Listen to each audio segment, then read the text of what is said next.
เจ้านี้อาตมาภาพก็จะได้นำศรัทธาญาติโยมเข้าสู่ในการไหว้พระสวดพุทธคุณธรรมคุณสังฆคุณเสียก่อนแล้วเราจะได้มามาจาดในหลักธรรมะคำสั่งสอนวันนี้ก็จะอยู่กับศรัทธาญาติโยม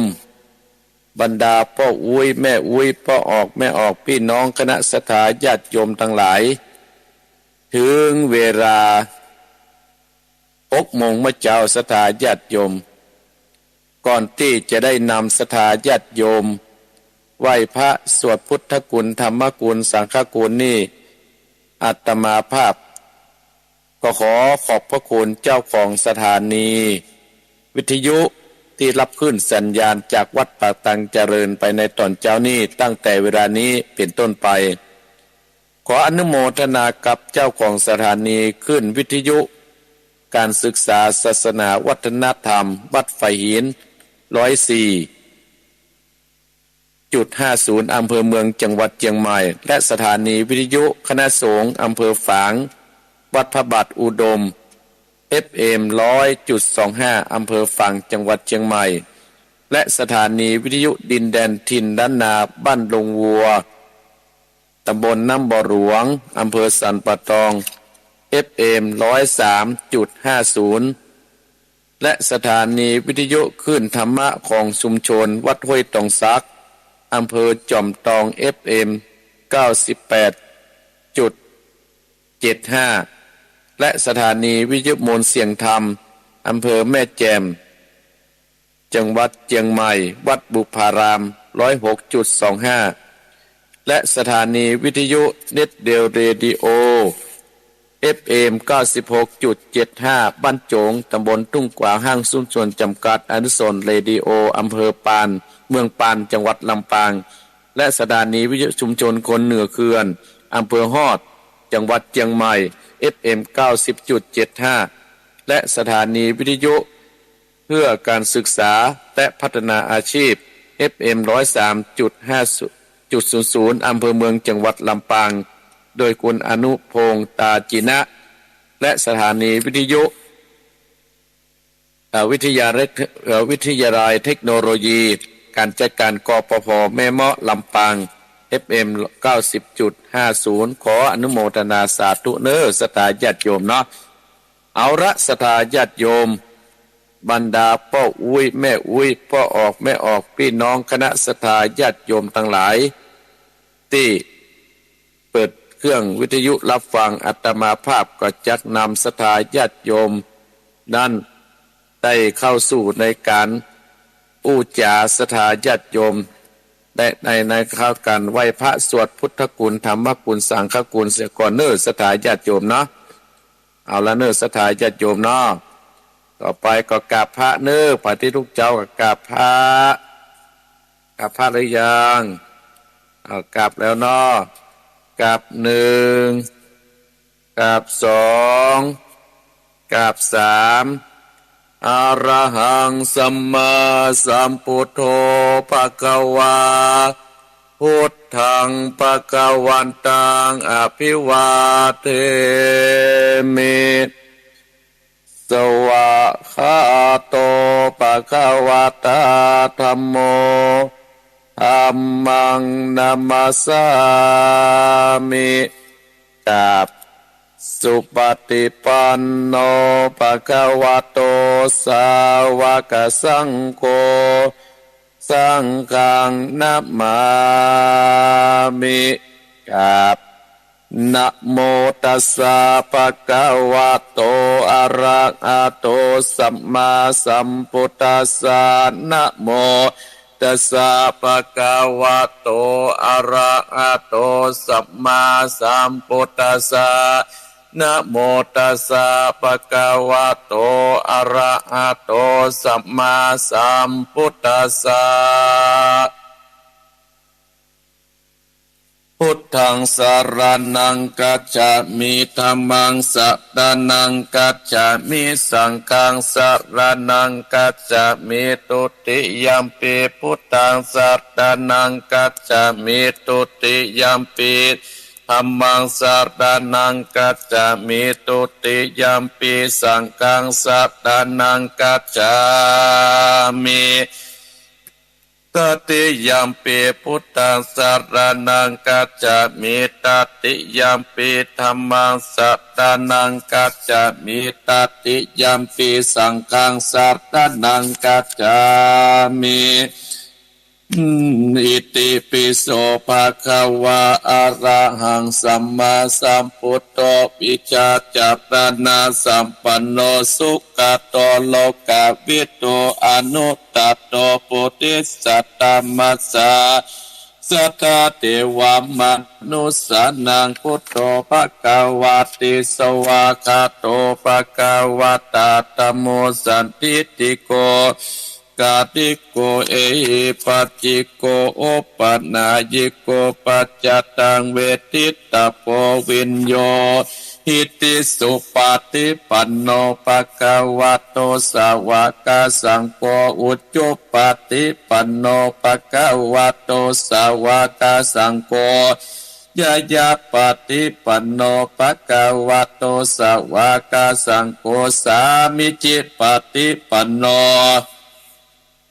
สาวกสังโฆยะทิตังจัตตติปุติสายุกันิอัตตาปุติสาปุกราเอสะภะคะวะโตสาวกสังโฆอาหุดดโยปะหุดดโยตะกิดโยอัญชติกรณิโยอนุตตรังปุญญาเกตังโลกัสสาติสาธุสาธุปะปัญญาปัตตามีสัมจิตตาสาธุปะปัญญาปัตตามีวัดเวทอมวิทยาปัตตามีออมร้อมระวังดีศีระปัตตาไม่บังออกดาบเมตตาปัตตามีปะเปตังปืนตานาปาลามีเป็นปืนตั้งต่ออุปเบกาปัตตามี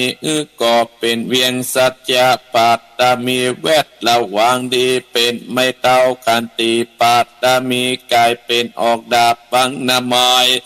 และปืนไฟอาทิตตานาปัตละมีปะปับไปจุแห่งแข่งแรงปับหมู่มานผีสังไปเปตทุกตะเวเตนางตอดตานีอาสัจจานเสือเหมือนปันอยู่กลางน้ำนาตีกวางต่อกวางแตกตีฟองนานองนานอเป็นเกาตอกดอกไม้มาปูจาพระเกณฑ์ตายสาตานพระปุตตังเลยจุกมาไปโปรดจุกมาอนุญาตโปรดปุกาเตดีแม่นางตอดนีออกมาเรีดไม้ผมอยู่ตีตาจังไรกัดกางาซับพ้นดินพ้นน้ำนาตีลงป้าไปก็อาบตับเต้าไปยามานเอาอาปุนกัวไปยกมือต้นหัวใส่กาผู้กานี้ชื่อว่าเป็นลูกศิษย์พระพุทธเจ้าตดมีบุญสมปานอันมากพระพุทธเจ้าจริงตั้งพระปัญญาปัตตมีไว้เก้าจานตั้งไว้ตั้งนาก็ได้เก้าจานตั้งไว้ตั้งหลังก็ได้เก้าจานตั้งแต่ตีนถึงหัวก็ได้เก้าจานเส้นว่าลูกปืนจากมาเสมอเหมือนปนเศษอากระจักบอกมากระไดข้าพเจ้าก็เลยได้ไว้ว่าพุทธกุณังตัมมะกุณังสังฆกุณังพุทธอินตาตัมมะอินตาสังฆอินตาสะเมตรณีผู้อยู่เหนือน้ำอยู่กลางแผ่นดินการกาลเนกเกิดตึงคุณพระปิตาคุณพระบรรดาคุณครูบาอาจารย์คุณพระแก้วเจ้าทั้งสามประการคือคุณพระพุทธังคุณพระธรรมังคุณพระสังฆังคุณแดดคุณฝนคุณน้ำคุณลมคุณกุราชเจ้าก็ดีคุณพระเจ้าต้นเผาวัดนาก็ดีคุณนางอุตราก็ดีคุณพระปัจเจเจ้าก็ดีคุณแม่ตอดานีเจ้าก็ดีจุมารักษากำนาจและกำลังยังตนตัวเองข้าพเจ้าในวันนี้คืนนี้จิมเดเริดและต้านผู้ฟังจุโกนและเจ้าของสถานีกู้สถานีจิมเดเตอพุทโธพุทธังรักษาตัมโมตัมมังรักษาสังโฆ สังฆังรัสสะพุทโธพุทธังกันอาธัมโมธัมมังกันอาสังโฆสังฆังกันอายุวันโนสุขังปะลังศรัทธาญาติโยมอาตมาภาพก็ได้นำศรัทธาญาติโยม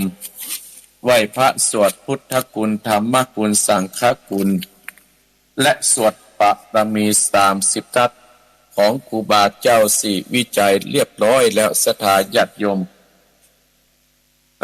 ศรัทธาญาติโยมกาละเวลาก็ล่วงพ้นไปศรัทธาญาติโยมกาละเวลาเฮาก็ล่วงพ้นไปก็ยังบ่มีวันกลับศรัทธาญาติโยมถ้าหาปล่อยเวลากาละเวลาแบบนี้ไปถ้าเฮาบ่ได้สร้างคุณงามความดีไว้กับบ้านกับจองกับวัดกับวาศรัทธาญาติโยมเวลามันก็จะล่วงพ้นไปเรื่อยๆประสามารถที่จะกลับคืนมาได้นะศรัทธาญาติโยมเนาะมาวันนี้อาตมาภาพจะได้ได้จ๋าศรัทธาญาติโยมอีพ่ออีแม่พี่น้องคณะศรัทธาท่านผู้ฟังทั้งหลายวันนี้หลังจากอาตมาภาพได้หลักธรรมะเรียบร้อยแล้วอาตมาภาพจะได้อาธรรมที่ว่าใจญะสังกหะใจญะสังกหะนี้อาตมาภาพเพื่อจากอาเทศไล่เสนียดจังลอยไล่โรคภัยไข้เจ็บไล่โรคที่หับว่าพึงปรารถนานั่นออกจากบ้านจากจองเฮาศรัทธาญาติโยมเนาะเพื่อเป็นมงคลที่รับที่นอนที่อยู่ที่อาศัยของศรัทธาญาติโยมอันนี้ก็วันพรุ่งนี้ก็จะเป็นวันพระวันศีลเป็นเดือน8ดับแล้วเนอะศรัทธาญาติโยมวันนี้เป็นวันโกนนะวันนี้เป็นวันโกนวันนี้เป็นวันโกนเนอะศรัทธาญาติโยมเนาะวันพรุ่งนี้ก็จะเป็นวันพระวันศีลวันนี้ก็ศรัทธาญาติโยมก็เตรียมดอกเตรียมอย่างเหียเนาะเตรียมเพื่อจะไปวัดไปวาเพื่อสร้างบุญญาบารมีของไฟของมันสำหรับอาตมาภาพตอนเช้านี่นะศรัทธาญาติโยมตื่นมาตี 3ตื่นมาตี 3ก็ขอบคุณท่านพระครูอภิวัฒนวิกรมท่านปอของเฮาที่ได้โทรมาลืมเหรอเพิ่นให้จะลืมว่ายบัดตานเข้าบ่ลืมแล้วเวลานึกว่าอาตมาเป็นคนขี้ลืมคนเดียว10 นิ้วอาตมาภาพขอบพระคุณกับบรรดาศรัทธาญาติโยมท่านผู้ฟังทั้งหลายที่ได้บริจาคซื้อสีให้อาตมาภาพทาวิหารทาศาลาทาพระธาตุและก็จะทาอุโบสถต่อไปศรัทธาญาติโยมขออนุโมทนากับศรัทธาญาติโยมที่มีจิตใจอันเป็นกุศลที่สร้างบุญญาบารมีแม้นว่าจะเป็นช่วงที่โควิดก็ดีอันยังก็ดีปัจจัยท่านทายากก็ดีท่านก็บริจาคด้วยน้ำพักน้ำแรงของท่านอาตมาภาพขออนุโมทนาสาธุโดยซึ่งวันนี้จังหวัดหนองเฮียงก็มีคนมาจำศีลกันหลายคนศรัทธาญาติโยมแต่ว่านี่นับได้มีประมาณ5 คนเพิ่นลูกจากเชียงใหม่โดยปุยมาศรัทธาญาติโยมเพิ่นก็มาเพิ่งบุญบารมีอาตมาภาพก็สนองเนาะสนองให้กับศรัทธาญาติโยมวัดวาอารามเนี่ยศรัทธาญาติโยมถ้ามีคนใจเนี่ยเฮามีความสุขหรออาตมาภาพแปลงวัดกับศรัทธาญาติโยมในทิศทั้ง4และศรัทธาญาติโยมมาใจอย่างวันก่อนนั้นก็อบรมเกษตรศรัทธาญาติโยมที่วัดหนองเหียงนี่นะอาตมาภาพนี้อบรมเจิญเกษตรผู้ร่วมกับบริษัทเบทาโกมาอบรมเกษตรที่วัดหนองเหียงเพื่อจะให้ศรัทธาญาติโยมนั่นได้ใจสาธารณประโยชน์ได้ใจที่วัดที่วานให้เป็นประโยชน์กับบ้านกับเมืองศรัทธาญาติโยมก็เปิดเพื่ออบรมเกษตรในวันนั้นประเดี๋ยวนี้ก็เอาศรัทธานำมาจำศีลเหมาะศรัทธาญาติโยมนิตมาภาพก็ทำเพื่อให้วัดวานั้นมันบ่ได้มองนะศรัทธาญาติโยมเมื่อวันก็เอาเพิ่นแยกกันแต่ว่านี่ก็ตัดแง่ศรัทธาญาติโยมตัดแง่บรรยากาศตะวาซะก่อนเนาะฮ้อนก็ฮ้อนนะบรรยากาศอาตมาภาพตัดนะศรัทธาญาติโยมแต่ก็มีคนขึ้นมาตัดอาตมาภาพก็ขออนุโมทนาศรัทธาญาติโยมจิตอาสา ที่เพิ่นมาตัดเนี่ยฮือตะว่าโอ้ตั้งแต่บริเวณหน้าวัดแทงน้ำพดไปปุ่นสวนลมใหญ่พดไปหลังวัดหน้าวัดเพิ่นว่าติดหน้าจะมาเนี่ยแหมต่ออนุโมทนาสาธุเนิดไอ้ที่รู้จักอาตมาภาพจะมาช่วยมาเติมมาแทงที่อาตมาภาพอู้นี่เป็นใจอย่างสไตล์จะจบวัดมันกว้างแต่ทุกพระบดเดี๋ยวมันหายไปจริงๆในสตาบดเดี๋ยวอยู่กับ3 ต้นเกิงเนี่ย 3 ต้นเกิงวันนี้เหลือต้นเกิงได้สดาญาติโยมวันนี้ก็เตืออยู่2 ต้นเกิงวันนี้เหลือต้นเกิงได้สดาญาติโยมก็ปรับปรุงไปตามที่เรามีพละกำลังที่เรายังมีลมหายใจที่เรามีลมหายใจสดาญาติโยมเราก็พยายามทำให้วัดวาอารามนี่มันดูดีขึ้นเนาะสตาญาติโยมเนาะเอาละอู้จากับสตาญาติโยมอู้ไปอู้มาก็ตีกินเวลาไป30 นาทีแล้วเนี่ยตี4 ครึ่งแล้วเนอะลูกตื่นได้แล้วเนอะปานุโมทนากับโยมสาวรักษ์พิวงศ์ชัยประการปานุโมทนากับโยมสาวรักษ์พิวงศ์ที่ได้ถวายปัจจัยให้อาตมาภาพเนอะขออนุโมทนากับโยมอภิรักษ์พิสาวรักษ์พิวงศ์โยมสาวรักษ์พิวงศ์อยู่ชัยประการขอเป็นบุญเป็นกุศลนะโยมเนอะมีลูกก็ให้อยู่ถ้อยฟังกรรมนะถ้าทำงานอะไรอย่างก็ให้สมดังกรรมมักกรรมภาตนาจุอย่างจุประกาศเนอะจะได้อัปปัจจัยของโยมสาวรักษ์พิวงศ์นั้นอัปปัจจัยตามเจตนาที่โยมได้ปรารถนาเนาะ ขอสุมาเนสตาญาติโยมเนาะหลักธรรมของอาตมาภาพในวันนี้นั่นก็อาวุธนี่เกี่ยวกับอาวุธ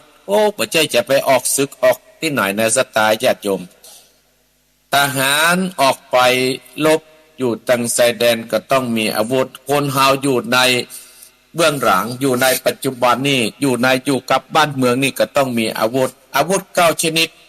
ที่อาตมาภาพจะอู้ซึ่งสตาฟังอาวุธ9 ชนิดทำให้คนน่ะมันมีวันแพ้แน่คนเฮาเกิดมาแล้วสตาญาติโยมบ่อยากมีวันแพ้หรอกถ้าบ้านเฮาว่ามันมีวันการ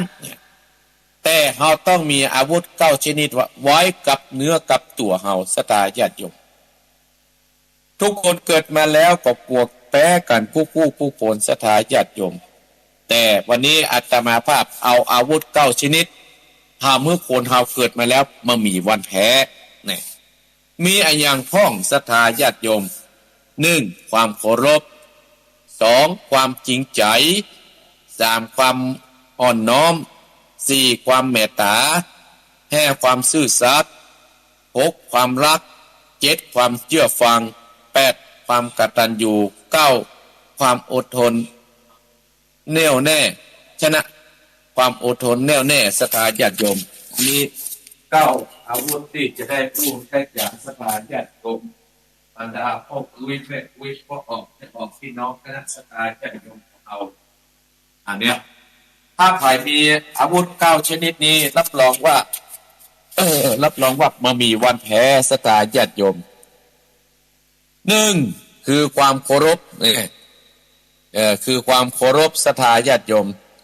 ความเคารพนั้นศรัทธาญาติโยมสนะใจผู้ใหญ่เนี่ย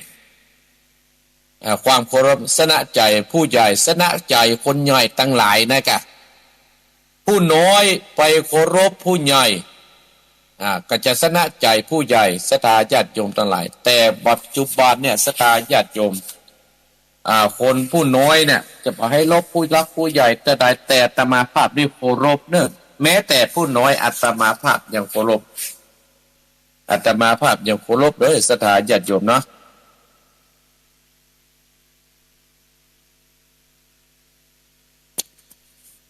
แม้แต่อาตมาภาพนี่ยังเคารพโดยศรัทธาญาติโยมทั้งหลาย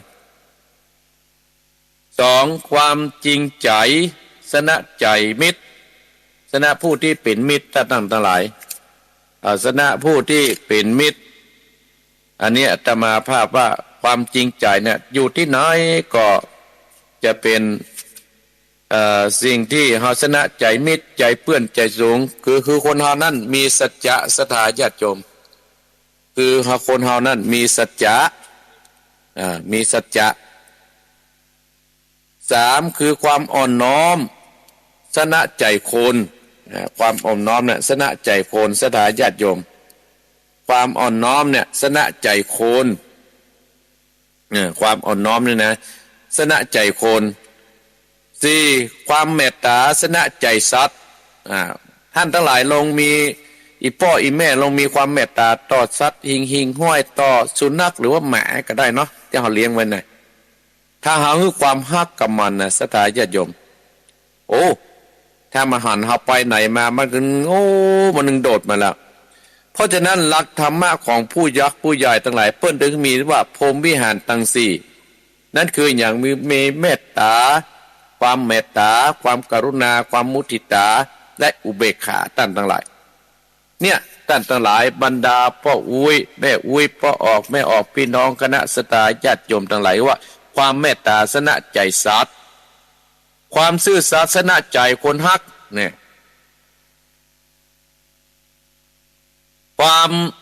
ความซื่อสัตย์ชนะใจคนฮักภายถ้ามีความซื่อสัตย์เนี่ยรับรองว่าภัยทั้งใดคนฮักเขาเนี่ยก็จะฮักเขาตลอดไปและก็ภัยมีความซื่อสัตย์เนี่ยภัยทั้งใดก็เปิ้นก็นับหน้าถือตาศรัทธาญาติโยมทั้งหลายนี่นะความซื่อสัตย์นี่เป็นสมบัติของคนดีเนอะศรัทธาญาติโยมความฮักชนะใจความฮักในชนะใจคนนะท่านทั้งหลายนี่ความฮักนี่นะบรรดาและความเชื่อฟังชนะใจครูเนี่ยความกตัญญูชนะใจพ่อแม่ความอดทนแน่วแน่ชนะใจตนเองอันยังกตามถ้ามีความอดทนแน่วแน่เนี่ยเราจะต้องชนะใจตัวเก่าก่อนเราถึงจะชนะใจสิ่งที่อาตมาภาพว่ามานี่ความกตัญญูเนี่ยศรัทธาญาติโยมบรรดาพ่ออุ้ยแม่อุ้ยพ่อออกแม่ออกพี่น้องคณะศรัทธาญาติโยมทั้งหลายผู้ฟังทั้งหลายความกตัญญูเนี่ยหูกูลพ่อหูกูลแม่เนี่ยเพื่อตกน้ำบาไหลตกไวตึงไม่เนี่ยความกตัญญูเนี่ย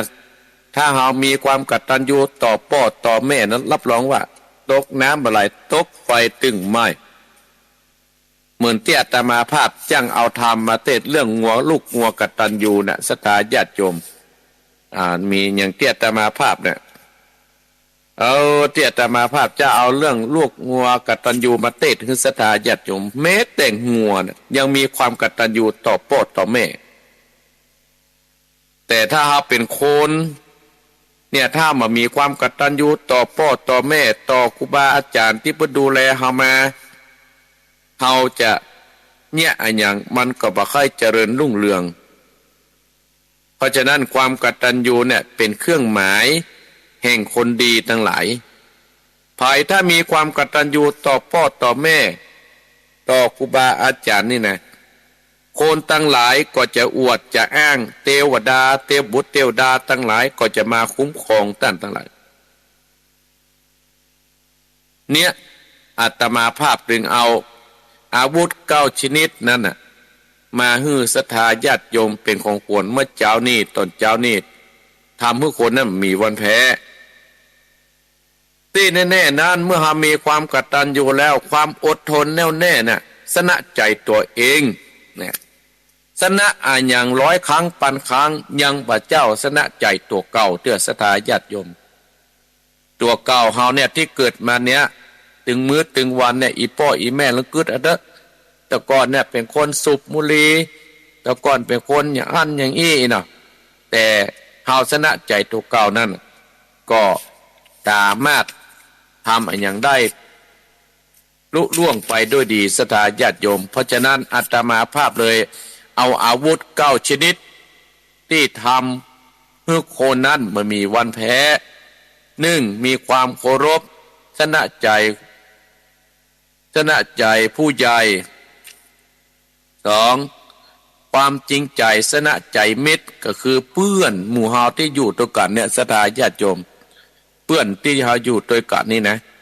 มือเพื่อนหมู่ฟุ้งที่เฮาอยู่ด้วยกันน่ะมันชนะใจเม็ดสร้างความอ่อนน้อมสนะใจคนตั้งหลายความอ่อนน้อมน่ะเป็นสมบัติของคนดีเหมือนกันนะศรัทธาญาติโยมชนะใจคนตั้งหลายถ้าเฮาไปไหนเฮานำพระ5 พระองค์ไปก็คือมือ10 นิ้วยกมือไหว้ประก่อน ไปถามพันถามนี่โอ้ปุ่นหนึ่งอู้เฮาถ้าจกของเตียวนะเขาถึงมาอู้ตัวเฮาแหละศรัทธาญาติโยมความเมตตาสนะใจสัตว์ทั้งหลายความเมตตาสนะใจสัตว์ทั้งหลายเนี่ยความเมตตานะแต่ความซื่อสัตย์สนะใจคนฮักเนี่ยความฮักสนะใจศัตรูเนี่ยความฮักนะศรัทธาญาติสนะใจศัตรูก็คือคนที่เขาเกยนี่กันถ้าความฮักเขาว่าสักวันหนึ่งเขาก็ดึงอ่อนแน่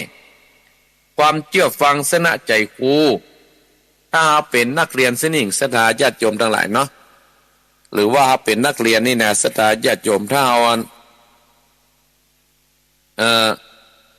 ครูเขาเพิ่นอธิบายเขาฟังครูเพิ่นก็จะฮักเขาความกตัญญูชนะใจพ่อแม่กระแตนะศรัทธาญาติโยมคนเฮาเกิดมาแล้วพ่อแม่เฮาเลี้ยงมาก็วางดูแลเมื่อเท่าเมื่อเปิ้นจะตายเปิ้นก็หวังเฮานะเอามือปิดตาเปิ้นแน่เปิ้นบ่ต้องการอะไรสักอย่างศรัทธาญาติโยมโดยเฮาเป็นลูกเป็นเต้าเนี่ยเฮาก็ต้องตั้งใจดูแลพ่อดูแลแม่ของเฮาความอดทนแน่วแน่เนี่ยชนะใจตัวก่อนจะเหี้ยอย่างก็ตามจะทำอย่างก็ตามศรัทธาญาติโยมถ้าเฮามันมีความอดทนเนี่ยเนี่ยอันยังตึงบ่เรียบร้อยหรอกเพราะฉะนั้นความอดทนน่ะเป็นสมบัติของผู้ดีเหมือนกันนี้ที่อาตมาภาพได้ได้จาคือศรัทธาญาติโยมอีพ่ออีแม่บรรดาศรัทธาญาติโยมเนี่ยได้สลับรับฟังในตอนเช้านี้ก็จะเอาน้ำเอาธรรมชื่อว่าใจญะสังกะหะสิ่งที่มันบดีออกจากบ้านจากจองเฮาถ้าเฮาเปิดไว้ในกลางหอกลางเฮือนเปิดไว้ในรถในรางในตูบในไอ้อย่างก็ดีมันก็จะเป็นมงคลกับตัวกับเฮาที่อยู่ที่อาศัยศรัทธาญาติโยมวันนี้อาตมาภาพก็จะเอานิทานเรื่องหนึ่งมามาจะให้ศรัทธาญาติโยมตบท้ายนิทานเรื่องนี้มันจะสอนให้เฮาจะได้นั้นศรัทธาลองฟังเอาคนเดียวเถอะณบ้านหมู่หนึ่งก็มี2 ตายายแปลงกัดตูบอยู่หลังหนึ่งศรัทธาญาติโยม2 ตายายนี้อยู่จนแก่แล้ววันหนึ่งมีห่านตัวเดียวตันพวกที่เขา2 ตายายนี่เลี้ยงไว้สร้างความประหลาดใจให้กับ2 ตายายคือการออกไข่เป็นไข่ทองคำศรัทธาญาติโยมโอ้เขาได้สักตัวนะศรัทธาญาติโยมนะจากความยากจนก็เปลี่ยนมาเป็นความร่ำรวยขึ้นจากการขายไข่ทองคำทุกวันศรัทธาญาติโยมไข่ห่านนะทำให้อยู่มาวันหนึ่งก็มียายถามว่าตาเขาจะเงียบอย่างใดกับห่านทองคำนี้ไข่ทองคำนี้ซึ่งมันได้นักกว่าเก่าเพราะว่าวันเดียวเนี่ยมันไข่วันละฟองต้านหรือว่าวันแก่นต้านยายคนเฒ่าไม่ยิงก็ถามคนเฒ่าพ่อใจคนเฒ่าพ่อใจก็ว่านั่นนะสิเฮาจะเอาอย่างใดนี่เนี่ยยายไข่ทองคำเฮาจะได้จำนวนนักหลายๆฟองเพราะฉะนั้นไข่นี่มันจะต้องอยู่ในต้องแห่นแน่นอนเรากับ2 คนผัวเมียนะท่านทั้งหลาย2 คนผัวเมียก็เลยว่าเขาจัดการฆ่าห่านทองคำอีกทีก้าเอาผ่าเอาต้องเขาจะเอาไข่ทองคำนั้นไปขายเสี่ยงอย่างตาบอกกับยายอย่างนี้ยายก็ว่าดีเพื่อถ้าเอาละไว้อย่างนี้เขาตายไปก่อนห่านตัวนี้จะต้องไปอยู่กับคนอื่นจาก2 คนเฒ่าคนแก่2 คนนั้นจัดการฆ่าไข่ท่านฆ่าห่านเพื่อจะเอาไข่ในต้องห่านทองคำนั้นเอาไปขายขึ้นได้ท่านทั้งหลายผลปรากฏว่าไข่ในห่านนั้นมันมีสักกรรม จนอยู่เข้าตองตายายนี่ก็เลยเป็นคนทุกข์เหมือนเดิมตั้นทั้งหลายอาตมาภาพมาทวนแล้วโอ้เรื่องนี้สอนจิตสอนใจให้เฮาจัดดีเนอะสถาญาติโยมนิทานเรื่องนี้สอนใจสอนให้เฮารู้ว่าเฮาบ่ดีโลภมากลาภมันจ้างหายอันที่เฮาก็ใกล้สบายไปกำน้อยสถาญาติโยมสะเป็นไปอีกเพราะว่ามันว่าโลภมากลาภจ้างหายผลสุดท้ายสองตายายนี่เป็นคนทุกข์คนยากไปตลอดเพราะฉะนั้นที่อาตมาภาพมามาจากนิสถาญาติโยมเนี่ยเป็นการสอนจิตสอนใจบรรดาพ่ออุ้ยแม่อุ้ยในตอนเจ้านี่เอาละสถาญาติโยมให้ตื่นเจ้าเนาะเดี๋ยวก่อนสหาประกาศที่สอก่อนให้ตื่นเจ้าลงโทรไปเนอะไผ่ห้ามโทรมาเบอร์นี้เนอะที่อาตมาภาพนี่นะคือโทรมาที่เบอร์0828857225เอาตังพี่น้องฝางก่อนได้ถ้าโทรรอบแรกแล้วรอบสองมันคือมีแล้วนะ0828857225เอาโทรมาได้เลยเนอะเอาต้องโทรมาสถาญาติโยมลองโทรมาลองโทรมาว่าไทย0828857225ลองโทรมาเนอะสถาญาติโยมเตรียมเรียบร้อยละอาตมาภาพเตรียมแล้วถ้าปโทอาตมาภาพก็จะเต้ทำเลยนี่อย่าออกวันนี้สักก่อนออกโมง10 นาทีนะเพื่อให้ท่านอาจารย์วรรณชัยได้เข้าโทรมาแล้วเจริญพรว่าได้ไม่น้อยว่าไปมีอะไรเจ้ากำลังใจเลยจ้าขอบไม่น้อยขอบคุณไม่น้อยนะไม่น้อยสบายดีเนาะขอบคุณเนอะเจริญพรจะเบอร์ต่อไปเจริญพรเจ้ากราบนมัสการเจ้าอยู่ที่ไหนแม่จงดีอยู่เมืองฝางเจ้าแม่จงดีอนุโมทนาเมื่อแล้วมหาได้ยินได้อนุโมทนาแม่จงดีที่ช่วยเหลืออาตมาภาพตั้งราคาปึ้งมาแล้วเนอะพร้อมญาติโยมเนอะผู้ฝากนะบุญรักษานะแม่เนอะเจ้าจัดรายงานน่ะแม่ก็ไปอย่างมาเจอท่านนะแก้วตุงโดยมันให้ไปมันไปกรรมการนะแต่มันส่วนกันแม่นะเอาโอกาสอันนี้ก็จะได้ปะกันนะแม่เนาะเจ้าท่านมาตั้งมุงฝากก็บอกให้เจ้าขอบคุณนะแม่เนอะขอบคุณนะแม่เนอะฝากให้ประกาศบุญรักษาแม่ยินดีนะแม่เนอะเจ้าการราชการเจริญพรแม่จงดีเจริญพรสายต่อไปเจริญพรเจ้าทำสักโคยังแม่ทองช่วยการนะเจ้าแม่สายทองจังหวะก็เจมนะเจ้าแม่สายทองสบายดีเนาะสบายดีเจ้าบุญรักษาแม่สายทองเนอะยินดีเนอะเจริญพรสายต่อไปเจริญพรแม่วิอินแม่วินฟังกับเจ้าด้วยนะเจ้าชัดเจนดีนะแม่วิอินเนาะเจ้าชัดเจนเจ้าบุญรักษาแม่เนอะจะเลินปอนเนี่ยสถาญาติโยมลงโทรมาที่0828857225สถาญาติโยมวันนี้เสียงจะดีกาบัดดีกาสถาแจ้งมาเนอะสถาญาติโยมออกระบบใหม่ มันมีเพลงโฮมเพลงแห่แล้วนะเนาะเพราะว่าคอมลุไปหมดสถาญาติโยมอยู่กันนี่ตุแต่มาภาพก็ใจแบบนี้เนาะแบบครูบาอาจารย์ที่ประเด็นนำไว้เนาะเอาโทรมาเนอะสถาญาติโยมเนาะ0828857225จะเลินปอนเจ้าแม่บัวเขียวเจ้าแม่นวรัตน์จ้าโทรมาจากภูเขาจำปองเจ้าแม่นวรัตน์ได้กะเจ้าควงเปล่าเจ้าพี่น้องควงเปล่า ก็ว่าให้ของฝากมาเจ้าอ๋อฟัง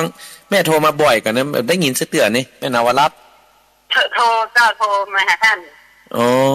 บ่ได้เฮาบ่ได้ฮู้จักบ่ได้ฮู้จักกันนะเนาะบ่ได้ฮู้จักกันแค่นี้หันกันว่าหันกันแม่นาวรัตน์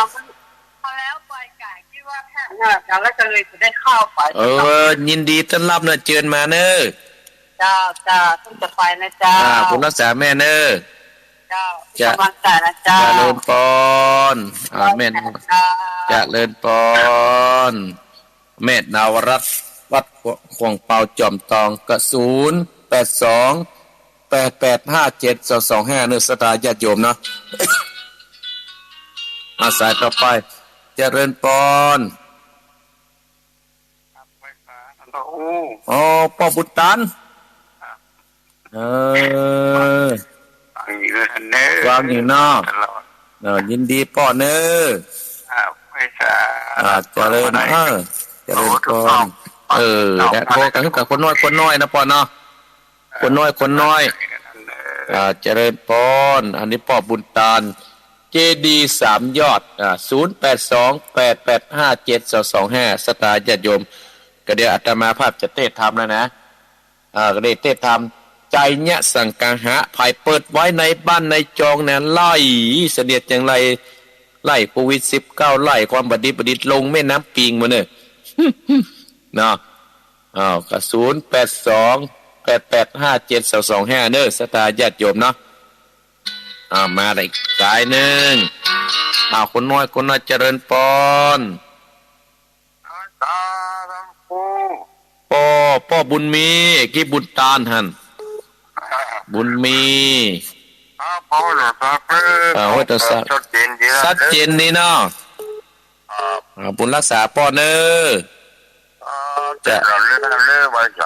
ะเลิญปอนสายต่อไปเจริญปอนแม่สาเจ้าสันทฟูแม่สาวรักษ์เจ้าชัยประการแม่สาวรักษ์อนุโมทนาขอบคุณแม่เนอได้รับแล้วเนออุดมไปได้ยินนะเจ้าบ้านอุดมมันได้ยินกะเจ้าเดี๋ยวกี้เพิ่นฟังเนี่ยที่อันแม่จงดีกี้มันโซ่เจ้าแม่สาวรักษ์อนุโมทนาแม่แล้วแม่ฟังทางเน็ตกะเจ้าประเดี๋ยวนี้ฟังในเน็ตเจ้ายินดีแม่เนอเจริญปอนอันนี้เนี่ยก็เนแม่คำปานแน่แม่คำปานสันลิมปิงแม่คำปานแม่ฟังตะกี้แม่เนาะชัดเจนดีกว่าแม่ชัดเจนดีอนุโมทนาแม่เนอเจริญปอนสายต่อไปเจริญปอนแม่เพนชัดเจนนี่เนาะนี่ใส่บุญขออาตมาภาพแม่เพนขาวเตี้ยคนสู้ชีวิตสู้เตะยินดีแม่เนอเจริญปอนสายต่อไปเจริญปอนแม่ยางแม่สุทัศน์วันนี้ปันดังไหนแม่สุทัศน์วันนี้กินเลี้ยงอบตแต่ว่าวันนี้ได้ลาล้างอบตมีอย่างมีประเดียวก็เอาเกินเปิ้นกินเลี้ยงเพราะสืบชะตาตัวเองอบตย้อนหลังแกก็เลิกเมื่อก่อนได้กันไหมวะแล้วเมื่อก่อนนั่นนะแล้วมันแยกมาได้ครับเป็นย้อนหลังเจ้าแล้วประเดี๋ยวนี้เพิ่งเลยสืบชะตาโน่นเองม่วนเนาะยินดีแม่เนอเจริญปอนสายต่อไปเจริญปอนท่านพระสาเจ้าเจริญปอนอยู่ไหนอยู่หนองมะขามครับพ่อกำนันครับพ่ออย่างก็พ่อกำนันพ่อกำนันครับพ่อกับฟังอย่างแกพ่อกำนันอย่างเนี้ยสันติสุขครับสันติสุขชื่อสันติสุขป่ะหนองมะขามกำนันสันติสุขอนุโมทนาปอเนอยินดีเนอพ่อกระดานกับฟังขอบคุณอนุโมทนาสาธุเนอจะเลิญปอนสตาญาติโยมบรรดาพ่ออุ้ยแม่อุ้ยตี 5แล้วเนอตี 5แล้วนะอาตมาภาพจะเทศธรรมให้สตาญาติโยมเลยนะ อนุโมทนากับโยมแม่น้อยกัดนัดกัดนัดบันดอนและโยมแม่จงดีฝังสายบุญเนาะเอามานี่หมออาบุญมานี่หมออ่านเอาบุญมาเนาะจะฮับเนี่ยเจริญพรแม่เลยฟังมือนั่นเนาะแม่ตุ๊กอะเกี่ยวโฮมเจ้าแม่น้อยแม่ตาเจ้าแม่ตาแม่ตาโอ้ฟังมือนะก็ลืมกันแล้วกันเนี่ยยินดีแม่ตาลำปางเนอะลำปางเจริญพรเอาสายบุญมาเจริญพรไม่สาครับโอ้นี่ปุ่นนานปนานประเสริฐที่ตามแล้วฟังถึงเจ้าเขายินดีปนานเนอะเราฟังที่เขามันดีเขาเข้าใจที่วิชาละประโยชน์ที่เขาเล่าเลยว่าทำร่างกายสวยงามนะครับเขาเข้าอนุโมทนาสาธุเนอะครับกำลังใจของคุณนะครับของครูอยู่ดีไม่ชิวกันยาวเป็นหลวงพ่อหลวงไส้แก้วสุขเอาไว้ครับเจริญพรพี่น้องนั่นเจริญพรเอาแม่หมอเจ้าสาธุเจ้าอันโยมแม่อยู่ไหนอีกก็จางเจ้าแม่น้อมเจ้าแม่น้อมอ๋ออนุโมทนาแม่เนอะเจ้าฟังสักเป็นดีจะฟังธรรมเนอะแม่เนอะทำใจเนี่ยสังกะหานะจะเลินปอนเอ้าสถาญาโยมมดเนาะปนบยุติกันโทกันเนอะเกี่อุปติแม่น้อยบ้านนัดบ้านดอนแม่จงดีฝางแม่ใส่ทองห้วยการแม่อุ้ยจินเสมิงแม่นวรัตน์ขวงเปาจอมตองพ่อบุญตามสามยอดพ่อมุนวีเมืองกลางโยมสาวรักษ์ชัยประการแม่คำปานสันปิงละสันปิงแม่เพนข่าวเตี้ยแม่สุทัศน์ดีมุนนี่หรอนี่หูจักเป็นนามสกุลปุ่น ตุงปีพ่อกำนันสันติสุขหนองผ้าขาวอนุโมทนาเนอพ่อกำนันแม่อุตตาลำปางน่านพนานประเสริฐและแม่น้อมตาจางเพียงหนองล่องสถาญาติโยมเอาละสถาญาติโยมตี 5เพื่อใจเวลาให้เป็นประโยชน์ตี 5แล้วอาตมาภาพจะได้เตะธรรมเลยเนอะตี 5นี่ได้เตะธรรมแล้วตี 5แล้วเนอะเอาธรรมที่อาตมาภาพจะเตะนี่เป็นเจ้าภาพชื่อว่าแม่ยมสาวรักษ์พิวงศ์ชัยประการเป็นเจ้าภาพได้บริจาคมาเนาะ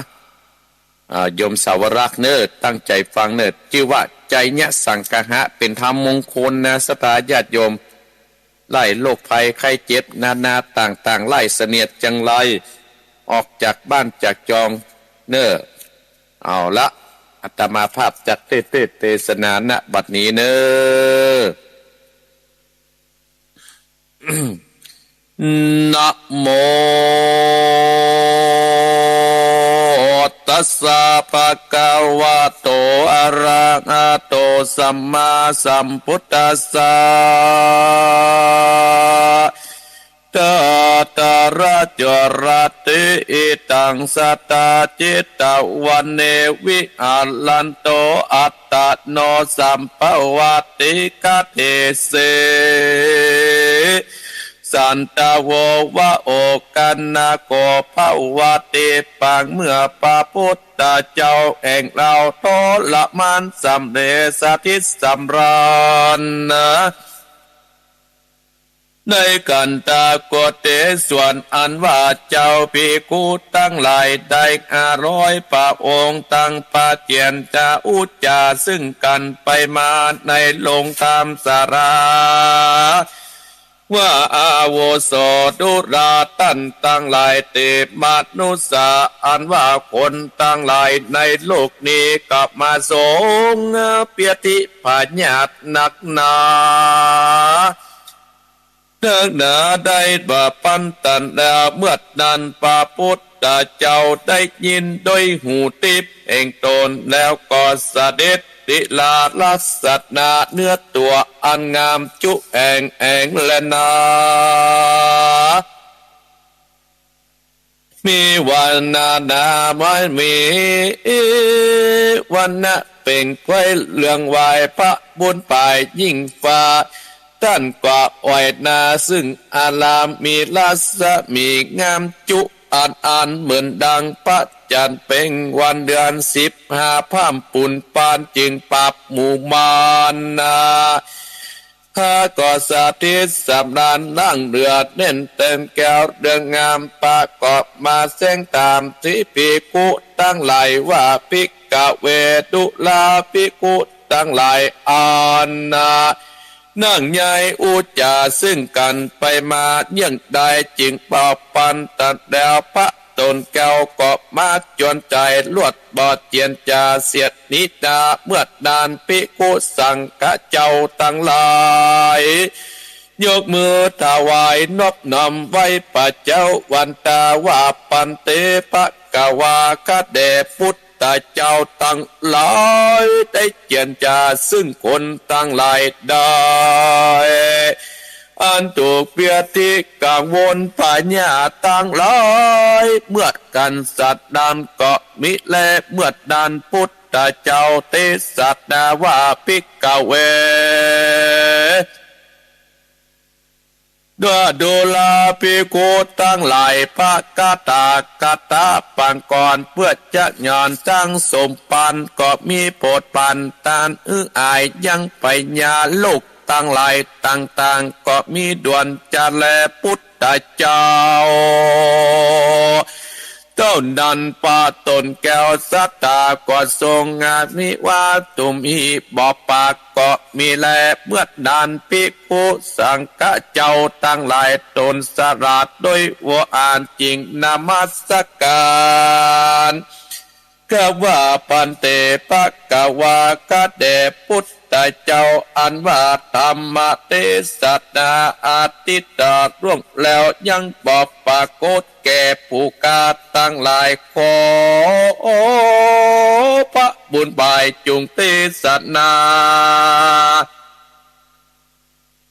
คือปรากฏแก่ผู้กาตั้งหลายแต่เตว่าสันนันพุทธเจ้าก็นำเรื่องอาทิเตการล่วงธรรมเทศนาล่วงแล้วเทศนาแก่ภิกขุเจ้า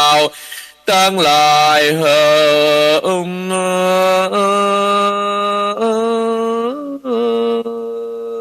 อาทิเตกะเรภิกขเรปาติเตพุทธาเทปิตาติเตตาอาโอสิภิกขเวตุราภิกขุตั้งหลายอาทิเตกะเร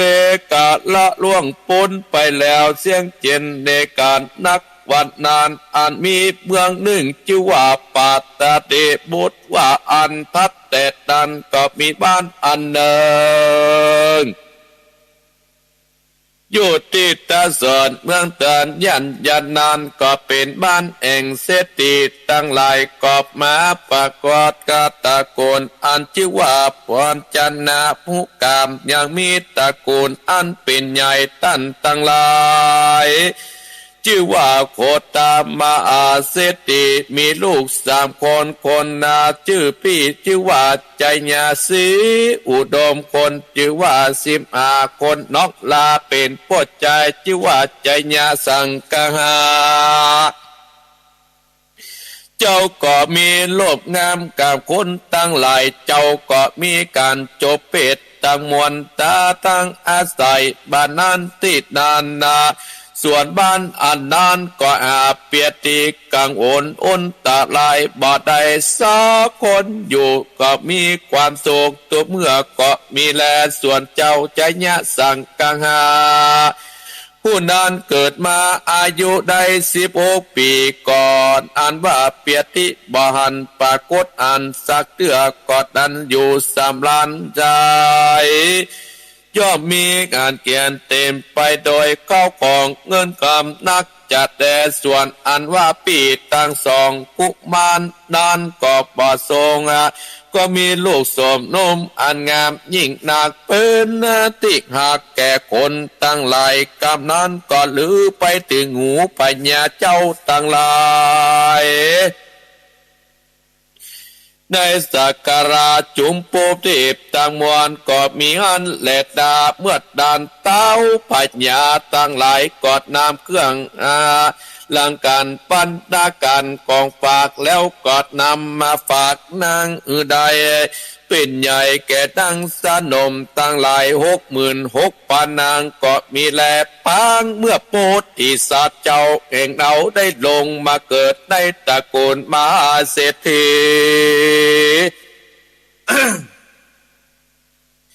มหาเศรษฐีได้บานโพจัดนากามที่ว่าโจกาตาเศรษฐีที่นานชื่อว่าเจ้าใจญาสังกะปังนันได้มา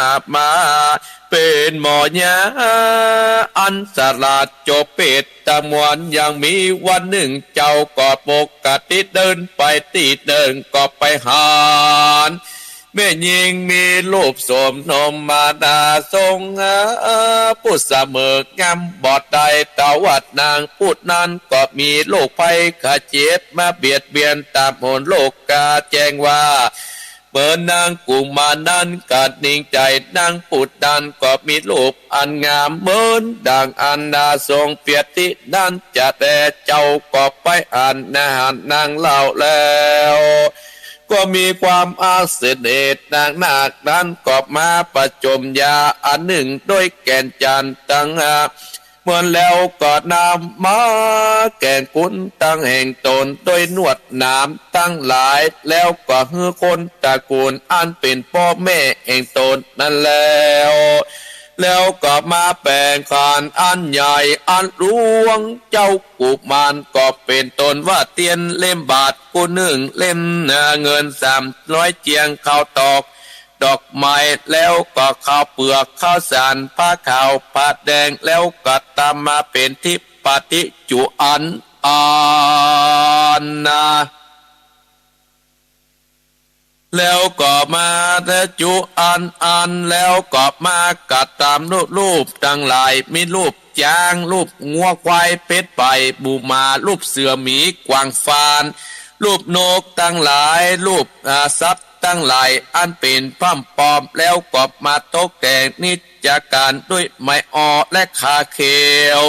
ไฟดำตาเหลว7 จอนแล้วก็กองไฟ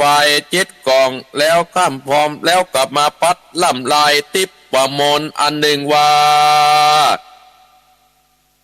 โอมติสะอามังสะดับเทียนกาวัดวาลุกเป็นเปลวไฟสรีกันใจกูเทียนนี้ปับเมืองปีมะจุดดาวบ่อูเล่นกินจินเต้าปับกินมา101 ปัสสากูก็ปรับได้ไต่ตื้นฟ้าเพื่อนนาเป็นดินเก้าลิ้นกูก็เป็นน้ำกลางกูก็เป็นเม็ดน้ำใหญ่จักออกไปท่วมหัวพี่ตายปลายเลนกูดื้อก็เป็นดับเตียนกาปรับใจเพื่อนปากูเตียงบากกัวสางอมสะหะปัตโตมังสวะอายอมเป็ดจะรำแผ่นดินดำไววาดสายตีผีขาดลับคนนี้ละคนดีตุไว้นี้อย่าเอาตัวหมู่ตั้นตั้งผีมารและผีเคนผียักษ์และผีเย็นอย่าได้มาไกลผีตายยักษ์ไล่จุงหนีไปตั้งกุมพันยักษ์ไล่อันต้องเตี้ยวหนีไปมาอมสหปัตโตมังสวหายอมมาปัตโตเพตาจักกะวาโรพุทธมังกาลากัสสปิตัสสะเอกาจัมปีวุติตังนัมามิสวหายสิโลมังสะเหกะเดสันโตสันโตนิจสันโตยันตัสสะสัตถิวิวิสาเอเตนะสัจจา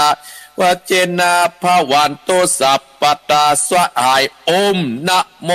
ใจญะสตุสวะหายอันตะเรนับหัง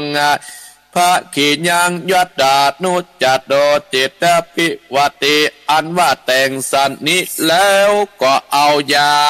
อันตนได้แต่งไว้อย่าใส่ยับนานดังก็หายอันเป็นเปียที่พญาตั้งมวลเล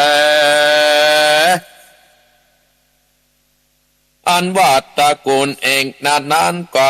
เข้าของมากนาแก่โพธิสัตว์เจ้าแล้วก็กัตตานางผู้นานเป็นปฏิจจกะ คือใจเจ้าใจญาสังกะหะกูบ้านหมอดยานั้นแหลดนาอันว่าหมอยาพูดนานก็เอานางนั้นไปอยู่กับนางได้7 ปีส่วนว่าโลกปัญญาติตังมวลก็กัดแก้วบาหันสักเตือก็เป็นอันวุธิจำเริญประมาณบ่ได้ก็มีแลที่นี้สั่งบรรณนาจะเล่าถึงปัญญาเจ้าปฏิริบุตตาเล่าแลอันว่าปัญญาตดนั้นก็มีใจถึงปัญญาอันใหญ่ก็เกิดแก่ปัญญาตนนอนส่วนนางราชาเทวีก็มาจูบนมกับหมู่เสนาอามาตย์แล้วก็ฮือคนทั้งหลายตีกองห้องเป่าหายังหมดยาตั้งหลายก็หอฮืบมายาไอสักกะหมอเกินแลด้วยก็ไปสอหาพับเพื่อไปพับไปถึงเมืองใหญ่ก็มามีหมอตั้งหลายหายาหายสักเตือซ้ำเป็นนักกว่าเก่าใจญาตั้งหลายก็บ่ไอแลเมื่อนอนนางราชาเทวีก็ฮือหมอญาติมาแอมเต้าก็บ่ไอซ้ำไรก็เก่าปัญญาก็ถึงซึ่งก่อนลำบากนักกล่าวกับบุคลาพูดตั้งคนตั้งหลายว่าหาหมอญาติตุได้จะให้เปียติดังอ่านบ้านเมืองตั้งหลายนี้ก็จะยกคือกึ่งหนึ่งจะแลนางราชาเทวีตัวนั้นก็เอาคำปาหนึ่งฮือแก่เจ้านาทหารตั้งหลายนอกนิคมได้คำบุคลาพูดได้มาอาญามายาพ่อปัญญาอายจากเปียติกังวลก็เหือจากแก่พูดนานส่วนอันว่าคนใจตั้งหลายก็ไปตามบ้านเมืองน้อยใหญ่ตั้งหลายด้วยวันและคืนก็ไปลอดบ้านอันจะปูจากามดังเทวดานำไปวัดนอนก็ไปถึงที่บ้านเศรษฐีแล้วก็กล่าวเศรษฐีตามมหาเศรษฐีติดนานเมื่อนั้นนั่นมหาเศรษฐีก็กล่าวว่าอันนี้แหละนาเต้าเขียมหมดยาสักหน่อยเต้าก็มีเจ้าใจญาสังกะอันเป็นลูกค้าคนเดียวก็พอหูสะน้อยต้านจุงไปหาเตอะวัดแล้วก็ขนใจก็ไปหารับแล้วก็เอาของอันคำนั้นบังตั้งไว้และแก่โพธิสัตว์เจ้าส่วนโพธิสัตว์เจ้าก็เอาคำมาปานนั้นแล้วก็นำไปยังพันนิยาอันตนคนใจอันกันว่าเจ้าก็ไปรอดแล้วก็กะตามปรากฏแก่อันโดยนิคมโนนใดแจ้งแก่ไปหลังนั้นแหละนาส่วนเปียติพญาติของปอปัญญาก็กลับขึ้นมาเป็นปกติดังเก่าก็สั่งฮือยังกุมารผู้นั้นก่อนโพธิสัตว์เจ้าเป็นรอดปัญญาก็หาวันดีปลดแล้วนักกะเดิกมุดใส่วันตายก็แจ้งเป็นสียาสาปะแปรคศึกศัตรูก็ฮือจุ่มนุ่มมายางเสนาอามาตย์ทั้งหลายก็ปาการกี่แก้วมาแก้วตัวไว้ก็ประดับประดาด้วยเจียงด้วยแก้วตั้งหลายแล้วก็ไปลูกลาปัญญาเจ้าฟ้าเปิดดาเด็ดนานแล้วจากมากติปาจนรีบปล่อยตึกว่าอันเมื่อนานนายนักการพูดสลาดลับอัจญากอบเอาขานคำเลิศแล้วนำเอาเจ้าแก้วเจียงการขึ้นสู่วิมานเลิศแล้วกับพิเศษยอดเจ้าบนเรืองแล้วก็เสวยเมืองกึ่งหนึ่งเจ้าอยู่ในปราสาทพังกาส่วนว่าพญาเจ้าอาณาจักรแล้วกาละนานถึงครึ่งราวแล้วก็ปราบประวานสายไปหลอดราชเมืองคับผีนีตั้งหลายบ่อได้ลายหนีไปตั้งพระบุญไปจอมไตเป็นเจ้ากะละงับไปโดยทุกที่สบายก็มีหันเล็ดนา ที่นันปัญญาปัญจาลาต้นดันก็ซ้ำสาระเมืองต่างมวลคือแก่โพธิสัตว์เจ้าแล้วก็ซ้ำอภิเษกขึ้นเสวยเมืองปิ่นปัญญาแล้วเบิกไปลาสีใส่จิวาปัญญาธรรมสังกหากษัตริย์ตนเป็นใหญ่กับปัญญาเจ้าตั้งหลายและนา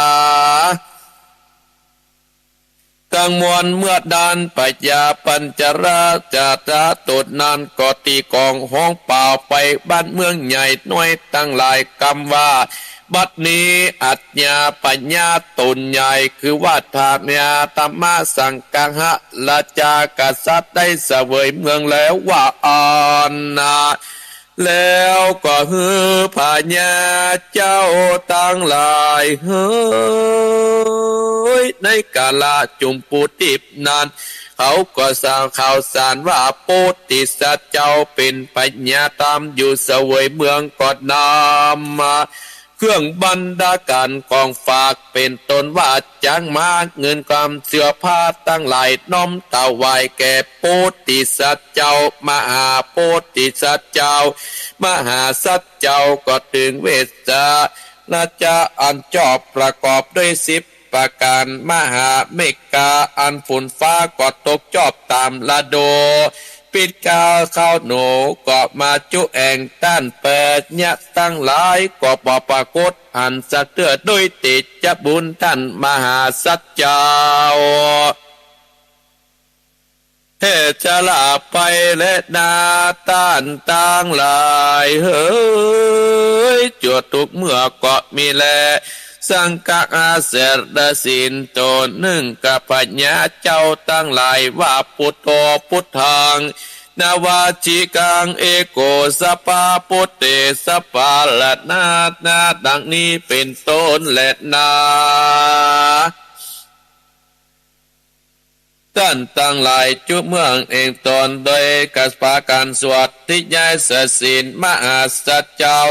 ตัวเนื่อนเจ้าก็ไปบ่มีปัญญาตั้งมวลก็ปปรากฏอ่านสักเตียอันเจ้าเมืองตั้งหลายก็ดวนเตียวไปในปัญญาบทดาอันว่าข้าศึกศัตรูบ่มากับตามอายก็บ่มีแม้นว่าจนมาคีก็บานปรากฏอ่านสักเตือก็เป็นอันอยู่สวัสดีก็มีหันเล็ดนาปิกเวโดลาปิปูตั้งหลายตุกตากตาตถาคตมหาสัจเจ้าก็ได้หัสศีลภาวนาตามภาวะอันตนเป็นนะได้ในทุกเมื่อดังกลับมาแองตนเป็นบุตรที่จำเลินสัตว์นี้ตาอาสัตเจ้าก็ได้สร้างแปลงเป็นไปภิกขเวอารามตั้งหลายโดยเก่าอ้องเฝ้าโดยว่าปัญญาเจ้าเองเอาจักได้สร้างสมปานสร้างเจดีย์ตามวัดว่าอารามเป็นขัวเก่าให้เก่าขึ้นเมืองฟ้าและนามหาเตจัดนาเมื่อนานคนตั้งหลายก็คือเศษนาอามาตเป็นตนก็เอาปากันไปสู่สำนักแห่งปัญญาเจ้าก็เสนาจางเศษนามาเศษนาโดดเศษนาเตียวตินมาแล้วก็ปากันออกเวียงใจไปนานก็ไปรอดแล้วก็ปกแปงหัวละมวนคือว่าที่ในลุ่มที่ในต่ำก็ปาการตมแปลงดีเป็นปกติกว่าเกินก็ปาการนะประดับประดาลวดลักลวดหางตามประเจนงาม7ประการนานประมาณว่า7 เดือนก็เป็นบุญนะโปรดปานสมบัติบอดยากร้ายจุตั้งใจคือเป็นตันนะตันวันละ600,000 กำก็จำนำบอกขาดกันว่าเมียดแล้วก็ประการที่มันเองตนไปสู่ไปรอดแล้วก็ขอประกันเผาวัดนาตุ่มแดงเชียงจิ้นเองตนมันจากการกันไปแล้วเอาตนไปเกิดจันปะเริตุจิตาก็มีวันนานสัตตาปัญจนาปันสัพปัญโยปะพุทธเจ้าเตสัตนาเต้านันปัญญาตนแก้วร่วมจัดดอกอาติกาปฏินาดังหือแจงพระจิงแจ้งเตสนากามาปุญญาง หิกขเวตุลาภิกขุตั้งหลายผู้อายเปียติวันนั้นก็มาได้แก่มหาโมกขลนาเถนเจ้าได้กาละบัดนี้ปู่เศรษฐีเป็นพ่อเจ้าใจญะสังฆะก็ได้แก่พญาสีจุโตตนากาละบัดนี้ส่วนว่าแม่นางเจ้าใจญะสังฆะก็ได้แก่นางสิริมหามัญญาได้แก่นาตนแม่พระตถาคตาอามาตย์คนใจตั้งหลายหมอยาวันนั้นก็ได้แก่มหาอนันตะในกาตนันอามาตย์60,000 คนนั้นก็ได้แก่บอดิสัตว์4จำพวกภิกขุณีอุปาสิกาอุบาสิกาตั้งหลายบัดนี้เจญาสังกหะเอวังโลกัตนาโตมาตังปัตตตากตาเป็นที่จังที่เพิ่งแก่โลกตั้งหลายในการบัดนี้บ่จาและนาตุมเอภวันตาสุตันตั้งหลายฟังแล้วทำจะดูปุกนี้จำจื่อจะได้ประมาทจะถึงสุขสัมปการมีนิพพานเป็นติดแล้วปอจัดเดชนานิติตังเกาะบางปมสมเลสเดชเอาละศรัทธาญาติโยมทั้งหลายบรรดาพ่ออุ้ยแม่อุ้ยพ่อออกแม่ออกพี่น้องคณะศรัทธาญาติโยมท่านผู้ฟังที่ได้เปิดเครื่องวิทยุรับฟังอยู่ในขณะนี้อาตมาภาพได้เทศน้ำเทศธรรมจบไปศรัทธาญาติโยมชื่อว่าธรรมใจญะสังฆะท่านทั้งหลายความจริงธรรมพรุ่งนี้ศรัทธาญาติโยมก็ประเทศตามบ้านตามจองโดยตลอดศรัทธาญาติโยมเนาะไปเทศมาโดยตลอดอยู่อาตมาภาพก็น้ำมาเทศคือศรัทธาญาติโยมแห่มครั้งหนึ่งศรัทธาญาติโยมเนาะ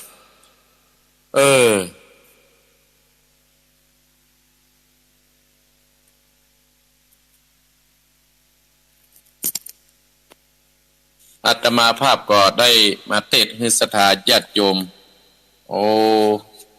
อาตมาภาพเปลี่ยนไม้นี่จะเป็นจะได้หูเนอร์ศรัทธาญาติโยมเนาะเปลี่ยนไม้นี่จะดังบดังหูเนอร์ถ้าบดังจะถอดไม้ปวดแขนศรัทธาญาติโยมมาเตรียมไว้บรรดาศรัทธาญาติโยมเนออีพ่ออีแม่ที่ให้ดังอยู่หันเนาะเอาละน้ำธรรมคำสอนที่อาตมาภาพเทศนี้ชื่อว่าเจ้าใจญะสังฆะศรัทธาญาติโยมใจญะสังฆะนี่เปิ้นก็ได้ก็องค์สมเด็จพระสัมมาสัมพุทธเจ้าของเฮานั้นได้ปฏิบัติปฏิบัติธรรมอยู่ที่วิหารเชตวันในเมืองนั้นก็มีเมืองนั้นศรัทธาญาติโยมมีปู่เศรษฐีเปิ้นมีลูกอยู่3 คนด้วยกันลูกคนแรกชื่อว่าใจญะสังฆะลูกสาวเปิ้นมี2 คนพญาเจ้าเมืองก็เอาไว้เป็นสนมนางเนยหมดศรัทธาญาติโยมทั้งหลายเอาไว้เป็นสนมนางเนยส่วนเจ้าใจญะสังฆะนั่นก็ได้เป็นคนเห็นอย่างหนึ่งได้เป็นหมอยาได้เป็นหมอยาศรัทธาญาติโยมได้เป็นหมอยาอยู่มาวันหนึ่งเจ้าใจญะสังฆะหมอยาผู้นี้เตียวไปบ้านไปปะใส่ไม่ยิงคนหนึ่งไปปะใส่ไม่ยิงคนหนึ่งอีพ่ออีแม่ไม่ยิงคนนี้ก็หน้าตากระจัดดีก็เสียท่าน้อยก็เป็นพญาติศรัทธาญาติโยมเป็นพญาติก็ได้ไปไปจับพ่อของไม่ยิงคนนี้ตั้งแต่ไหนเพิ่นก็ได้ยกว่าจะยาก็เจ้าใจญะสังฆะโดยหูโดยเป็นหมอยาก็ได้ตกแต่งยาและตกแต่งสิ่งของที่ได้ทำไว้ได้ตกแต่งได้แปลงเรียบร้อยแล้วก็เอาแม่นางนั้นมานั่งหันศรัทธาญาติโยมเอาแม่นางมานั่งหันเรียบร้อยแล้วก็ ได้ปรับเป่าเป็นคาถาได้ตกแต่งตึงตาเลียวเจ็ดจันสัพพะสัพปันอีพ่ออีแม่อาจนเสี่ยงสุดตระกูลที่เพิ่นได้ทำที่เพิ่นเป็นหมอยาเอาเป็นหมอยาเรียบร้อยเพื่อเอานางมานั่งหัน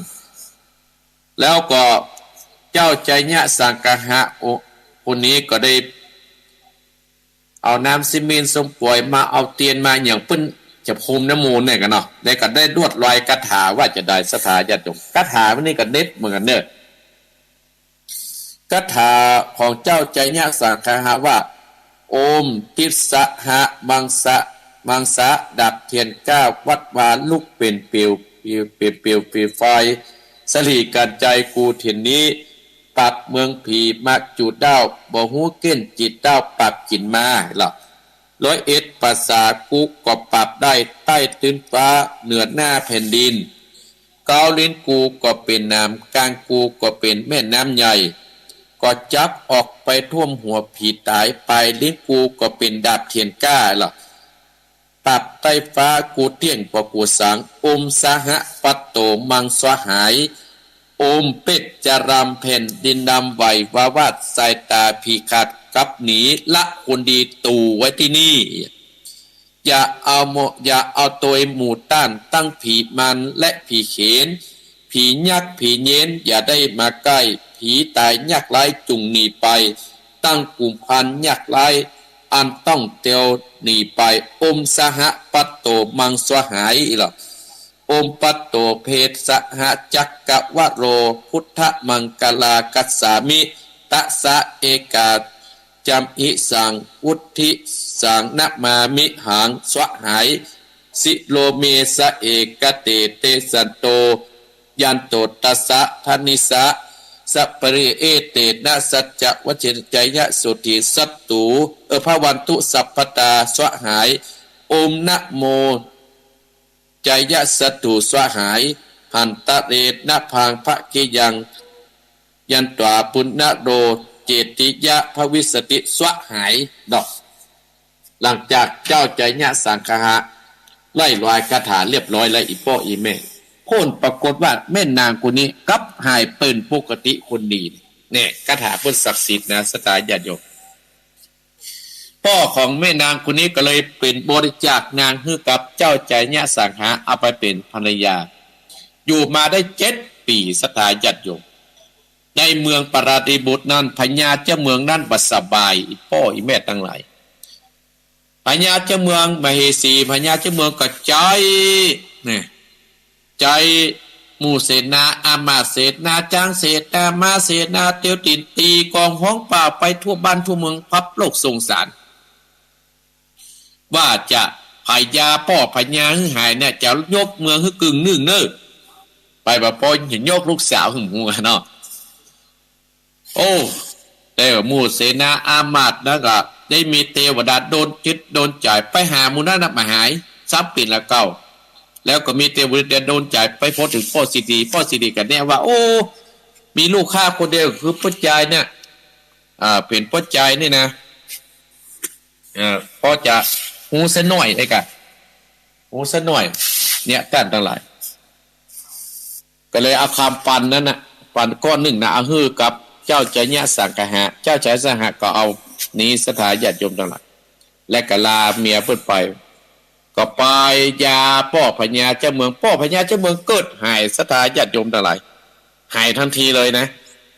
หายแล้วเราก็แม่พญาพ่อพญาเรียบร้อยก็เปิ้นมีสัจจะเนี่ยสถาญาติโยมนี่ที่อาตมาภาพคนที่มีสัจจะเนี่ยสามารถว่าเป็นคนที่มีคนรบนับถือเพื่อก็เลยยกเมืองให้กึ่งหนึ่งสถาญาติโยมเมืองเข้าพ่อพญาก็ยกบ้านเมืองให้หมดเลย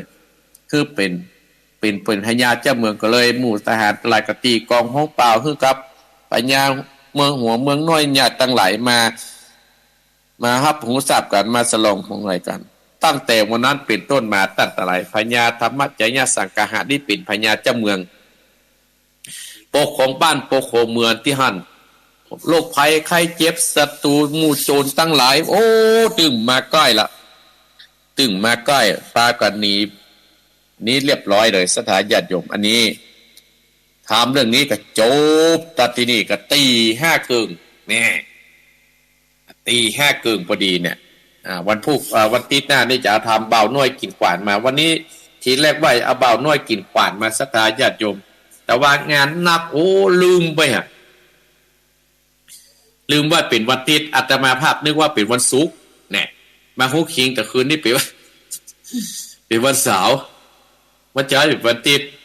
เอาลูกกับเจ้านะฮู้คิงตอนที่แม่เพนเพื่อโทรมานะสถานญาติโยม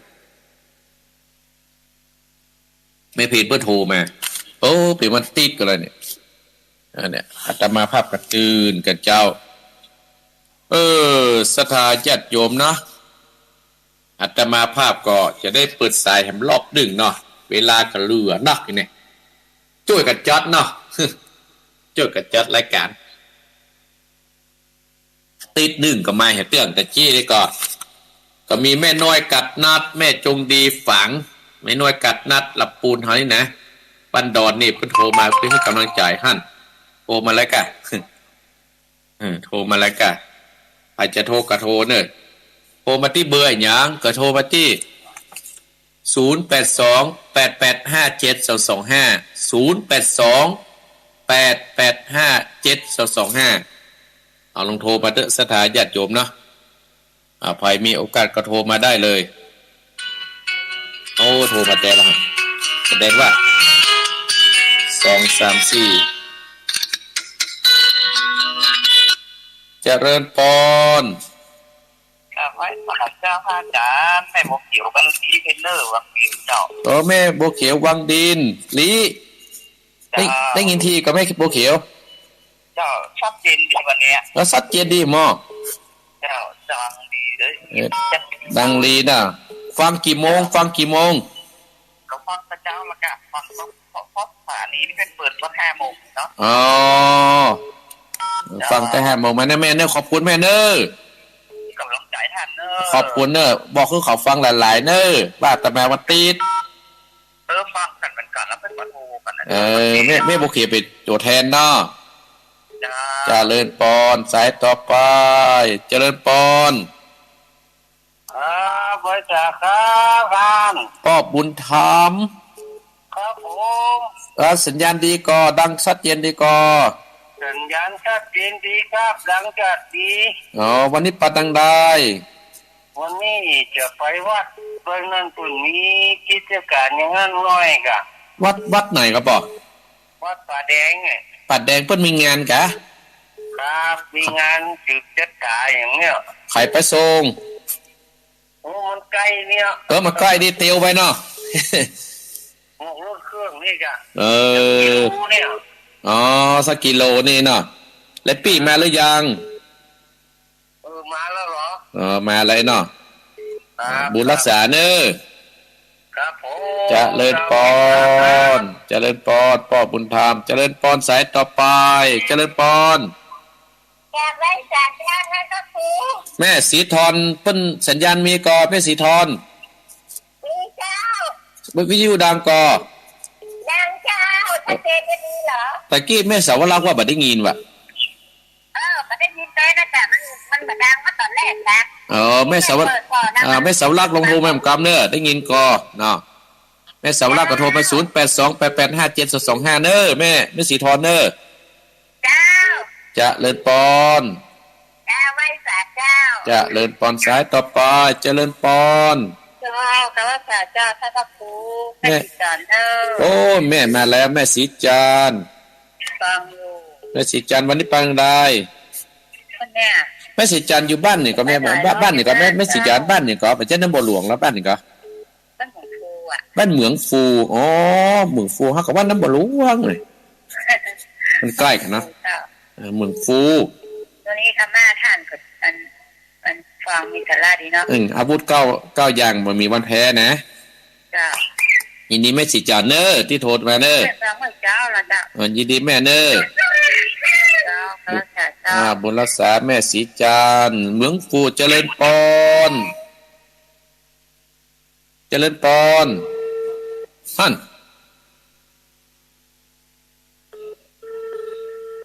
เจริญปอน อยู่ที่ไหนไม่รู้กันตาเจ้าแม่เลือนเสียนต่อชัดเจนดีกว่าเจ้าจะเป็นเด็กแต่เดี๋ยวฝนตกก็แม่มันต้องหลายวันละตกไต้หวันแล้วเนาะรักษาสุขภาพเน้อ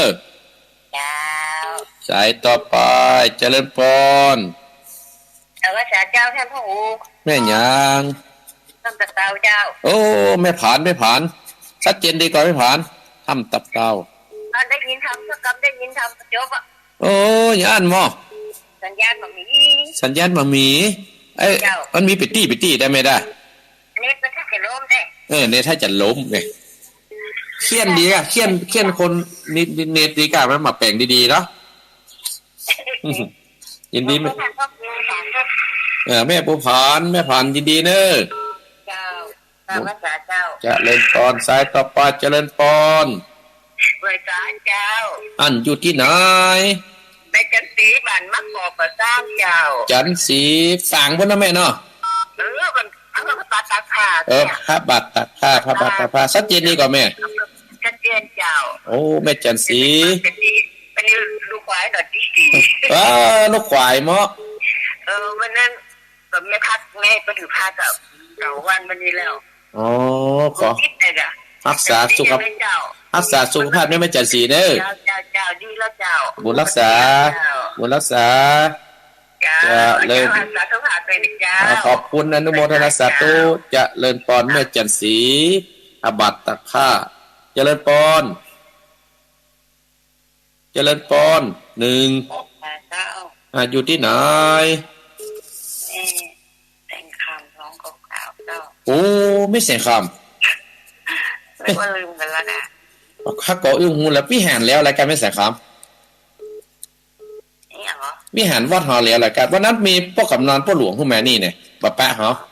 ไปเลี้ยวใช่เจ้าแล้วก็เพิ่นแปลงต่อแล้วกันอ๋อวันนั้นเพิ่นมาหาเลยกับช่างแปลงเพิ่นป้าแปะเหรอแม่สบายดีสบายดีครับอ๋อป่วยได้3 เดือนครับอ๋อเป็นอย่างไรลุกมาได้ฮะยกแข้งมาสูงเลยเนี่ยนั่นแสงเอาพระเต้าไหนมันยืนอยู่ดีๆมันก็ล้มอดเอาสู้เนี่ยเป็นกำลังใจเนอะ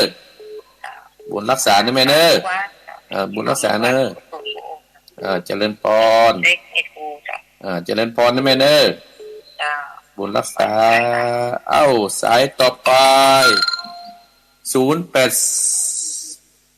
0828857225 เจริญพรบ้านเอาแต่ทุกเจ้าแม่ยังแม่น้อมแม่น้อมบ้าจะได้ฟังธรรมในม้วนแม่น้อมเบียงหนังร้องเจ้าชัดเจนดีนะแม่เนาะเจ้าจนเขาฟังมันติดนะรักเจ้าฟังกูติดกูตนกูองค์ยินดีไม่น้อมเน้อเจ้าสาธุเจ้าเจริญพรสายต่อไปเจริญพรไม่สาเจ้าท่านพระครูไม่ยอมนะเจ้าสัญญาณมาก่อน5 โมงเจ้านี่อันนี้แม่อย่างก่อนเนี่ย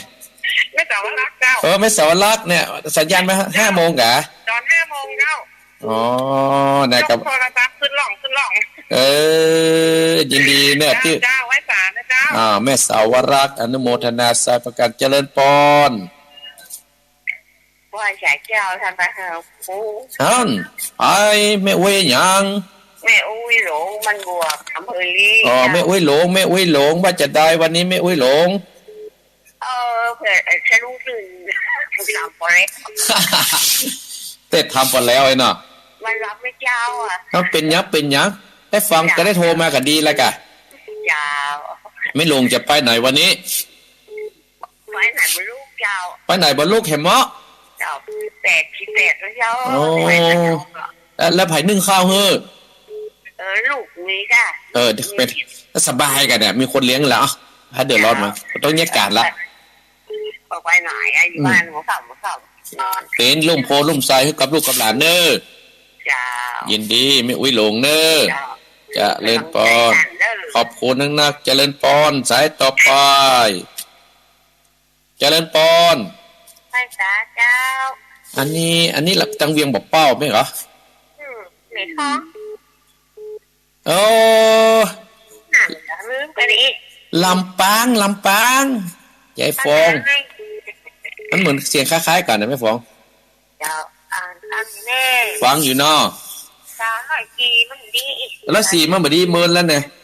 อันนั้นเองเนี่ยกับปั้นเปิด บัดนี้ไปฟังทางใด อันนี้ครั้งเนี่ยกว่าเป้าไปหาแบบ อ๋ออันหลายประเทศนะแม่เนาะ เจ้า ยินดีแม่เนอ เจ้าดู จะเล่นปอนจะไหว้ศาลเจ้าแม่นงเจ้าเจ้า แม่นงชัยประการ เจ้า โอ้แม่นงบ้านอยู่ชัยประการแม่นง แม่ทารกเจ้า โอ้แม่ทารกอ๋อ มาถามเจ้า แม่ทารกอ๋อหูละแม่ทารก เจ้า แม่ฟังตั้งแต่จ้ามาเนาะ เจ้าม่วนดีเจ้า ม่วนวันติดอาตมาวันติดแน่นี่แหละเรื่องอันบ่าวน้อยกินขวานเนอะ เจ้าวิทยุปฏิมันโซจริง อ๋อมันโชว์กับฟังตั้งโทรศัพท์เอาเนาะ เจ้านี่โทรศัพท์เจ้า วันบ่าวน้อยกินขวานบ่าวน้อยกินมุยฟังเนอะ เจ้า ยินดีเจริญปอนสายต่อไปอาทิติเจริญปอน ไปศาลเจ้าท่านพระครูเจ้า อยู่ที่ไหน จากลำปางเจ้าไม่น้อยอุตุดีมันไหลนะน้อย โอ้ เจ้า แม่น้อยอุตุดี เจ้านั่งอยู่เนอฟังบุญยวัดเจ้าสัจเจนเจ้า อ๋อฟังแม่ฟังหูเรื่องกันเนาะลำ เจ้า ปาง เจ้า อ๋อยินดี กับเจ้ามานะเจ้า ยินดีนะแม่เนอ เจ้าสาธุ สายต่อไปเป็นคนน้อยเจริญปอน ไปศาลเจ้า อันนี้แม่ท้อง เจ้า แม่ทองหลี ไม่ท้องห่างหายไปหลายวันหลายติดเหมือนกันนะน้อง แม่ทองไปที่ไหนแม่ซ่อเฮ็ดกะ มาไปหัวเข่าดีไม่ต้องเฮ็ดกันอ่ะ นึกว่าซ่อเฮ็ดเด้วันนั้นตีคนเปลี่ยนผ้าครูบาไว้ตรงท่านพระครูฮะ บ่ได้ไปล่ะ ไม่ได้มา บ่ได้ไปไม่ท้องเขาไปโอ้คุณ โคตรนักเนาะ เจ้า ยินดีแม่ทองเนอ ไม่ท้องกำลังใจท่านพระครูเด้อ ขอบคุณนะแม่เนอ เจ้า จะเจริญปอนสายต่อไปเจริญปอน แต่เจ้า แม่อยู่ไหน แม่อยู่ยังปวนแห่งดงเจ้า โอ้บ้านยังปวงที่บ้านแอนป้อนั่นไหนกันนะยังปวนเนาะ ปติเจ้า แม่ยังก็เนี่ย แม่วิเชียนกันท่านาลี แม่วิเชียนโอ้ก็ถึงกับพ่ออันไหนกันพ่อชิดเนี่ยกัน นะ คือถึงพ่อชิดวันนี้แตนพ่อชิดต่อเลย เจ้าฟังทุกอาทิตย์นะเจ้า ยินดีกับแม่เนอ เจ้า บุญรักษาอาศัยต่อไปนี่พี่น้องยังปวนหางโดงแต่กิลีเจริญปอน เจ้าเวสาเจ้าวังอยู่เนออำเภอฝางบ้านนันตลามแม่ตรงสี แม่สมศรีอีกอะ ที่คิด ดอกนันตารามฝางด้วย ได้ยิน ฮะ สถานีเปิด5 โมง ได้ยินกับเดี๋ยวนี้ ลูกเดินจูงคุมจะเสียจะนอกประทาน อ๋อ รวดคุณน้ำเอาเรียบร้อย โอ้โทษดีกับมาเดินจุกกลุ่มในสวนผักวันนี้ได้โพดผักเลย เดี๋ยวไปเดือนแน่ได้กินขดินหนึ่ง แม่สมศรีเนอยินดีบุญรักษา เป็นกำลังใจลูกแหลม ขอบคุณนะแม่เนอเจริญพรและสถาญาติโยมคงจะหมดละก้าเนี่ยเนาะก็อนุโมทนากับแม่บัวเขียวดีพ่อบุญธรรมปุ่งหนอง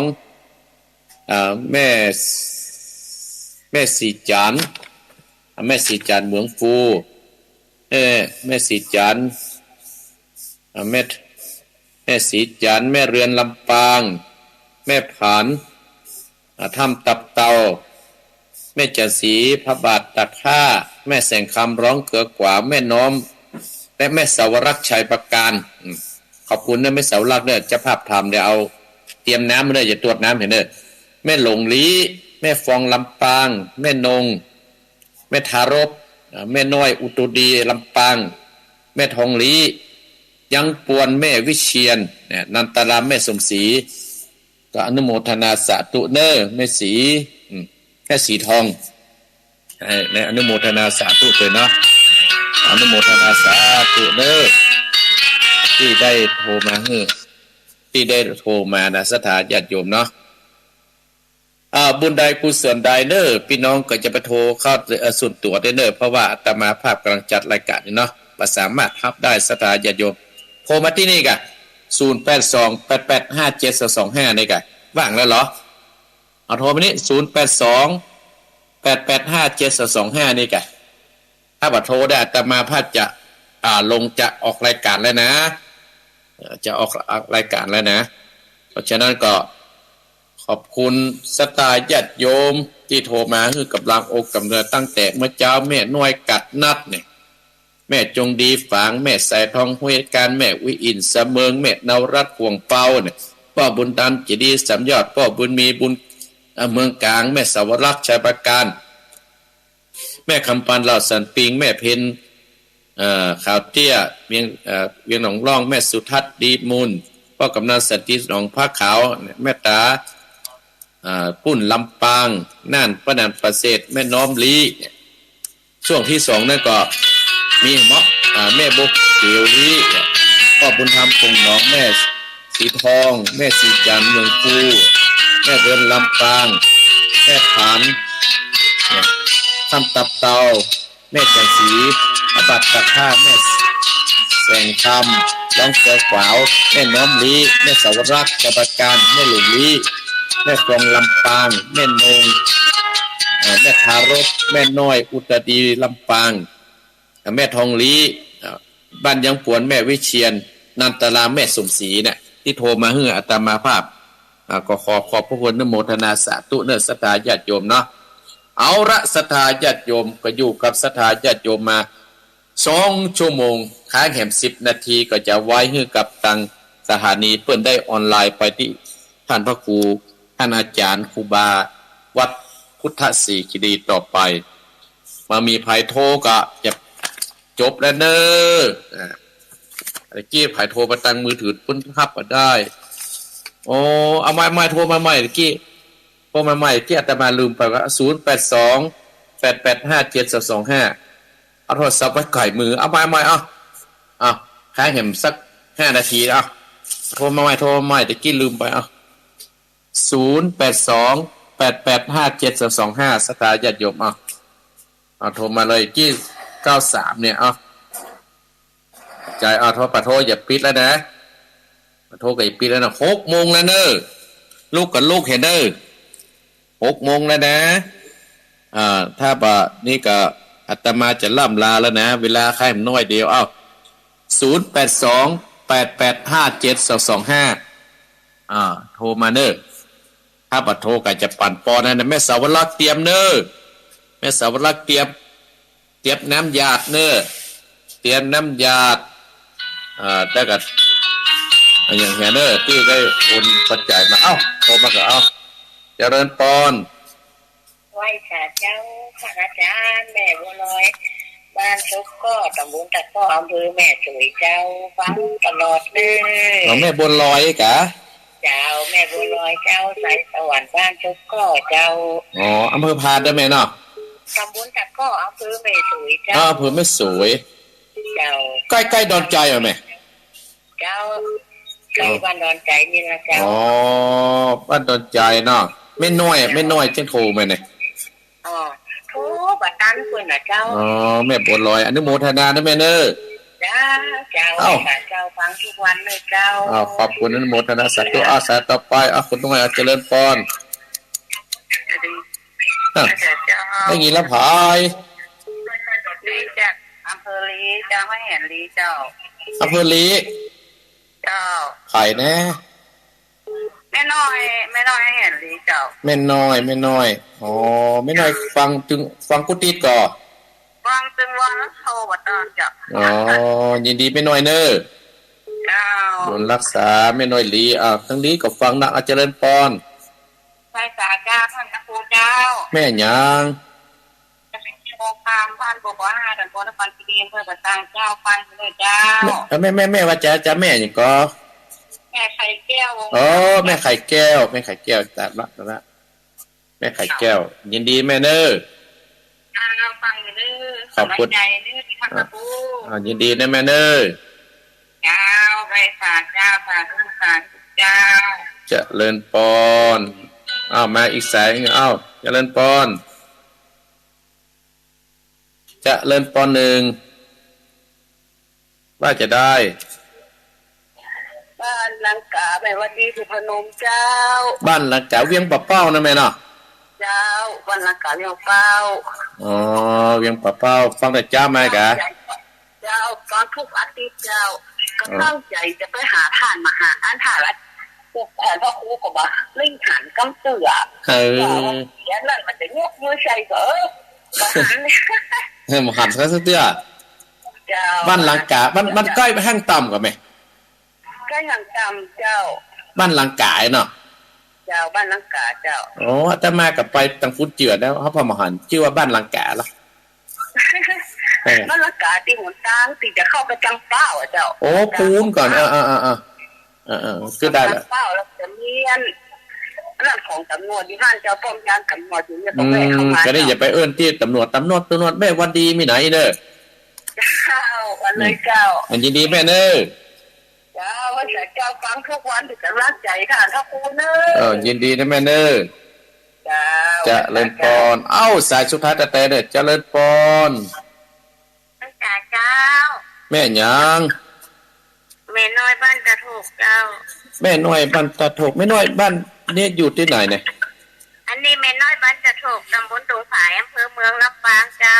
ลำปางเนาะเราทำบุญยวาดด้วยเจ้ายินดีแม่น้อยเน้อสายสุดท้ายพอดีแม่น้อยเน้อจะเลิศพรเน้อสายสุดท้ายปิดก่อนได้ประดับปิดแล้วปิดก่อนละศรัทธาญาติโยมเนาะอาตมาภาพขออนุโมทนากับพี่น้องคณะศรัทธาบรรดาพ่ออุ้ยแม่อุ้ยพ่อออกแม่ออกทุกท่านทุกคนเน้อที่โทรมาฮื้อกำลังอกกำลังใจอาตมาภาพเนาะแม่สาวรักษ์เอาปอนเน้อปอนเน้อยะถาวาติวหาปุราปริปุเรนติสาคารังเอวะเมวะอิโตทินังเปตานังอุปกัปปติอิจิตังปฏิตังตุมหังคีปะเมวะจมิจันตุสัพเพปุเรนตุสังกปาจันโตปนะระโสยตามะนิโสติระโสยตาสัพพิติโยวิวัสสันตุสัพพะโรโกยนัสสันตุมาเตมตรายโยสุขีติขายุโกภวะอภิวาทนาสีริสะนิจังอุตราปจายโนจัตตารโอธัมมาวัฏันติอายุวันโนสุขังปะลัง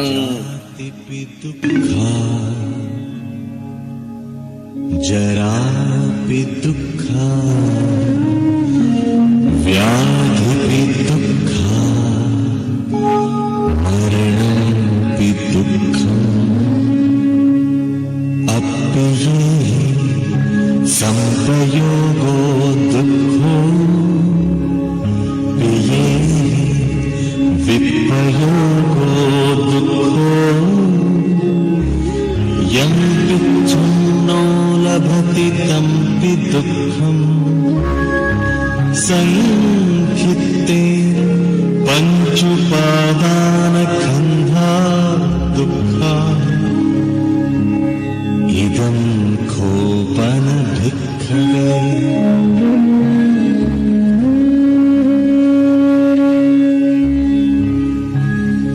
อิดัมโคปนภิกขเวดุกขสมุทัยยัมอริยสัจจัมยายัมตัณหาตุโรภวิกานันดิรากสหกตาตัตระตัตราภินันดินีสีทีนังกามตัณหาตัณหาวิภวตัณหาอิดัมโค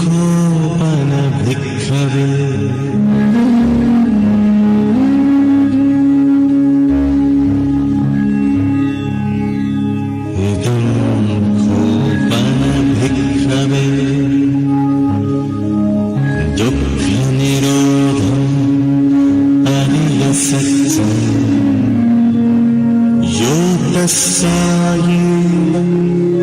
तन्हाय अशेष विराग निरोध जागो पटि निस्सग्गो मुक्ति अनाय